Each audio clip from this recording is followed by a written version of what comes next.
How to see non-followers on Snapchat story.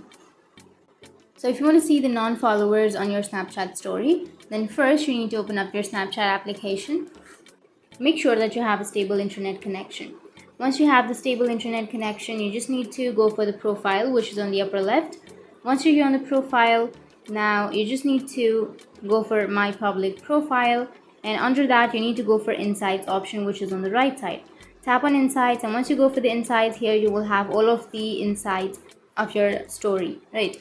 So under this you will have all of the information. So if you want to see the non-followers list on the Snapchat story, then you will have the non-followers list. So if you scroll down, you will have all of the settings or all of the options.